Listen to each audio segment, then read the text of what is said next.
Hey everyone! Today, I'm excited to share a brand new method for recovering deleted photos, videos, or any files on iOS devices. We've all had those moments where we accidentally delete something important, and it feels like it's gone forever.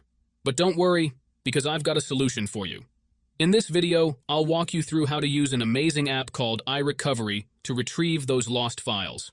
Whether it's precious photos, important videos, or any other files you've accidentally deleted, this app can help you get them back. As you can see on my iPhone, I've already installed the iRecovery app. Let's go ahead and open it up together. Once you've opened the app, you'll see a big Recover button right on the screen. All you need to do is press this button, and the app will start scanning your device for any deleted files. It might take a few minutes, depending on the size of your device and the amount of data, but trust me, it's worth the wait. Now, if you want to get this app on your device, keep watching the video.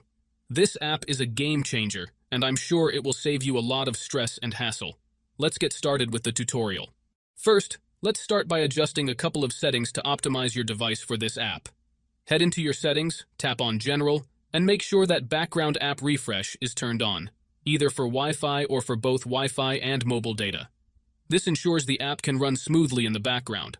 Next, swing by your battery settings and switch off low power mode. This feature can slow down your device, which we definitely don't want happening. With these two settings tweaked, you're all ready to move on to the next step. What you need to do next is open up your internet browser, in my case it's Safari, and go to the website called rocketmods.com.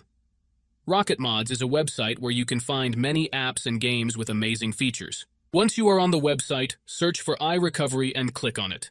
Here you will see some information about the app. To start the download, click on the green button and wait some time for the installation to finish. However, there is one more step that you need to complete before you can finish the installation. This step may vary depending on your device model and operating system, and usually involves some pretty simple steps.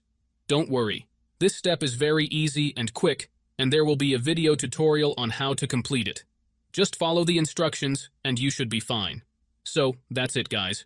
If you enjoyed this video, make sure to leave a comment, like, and subscribe.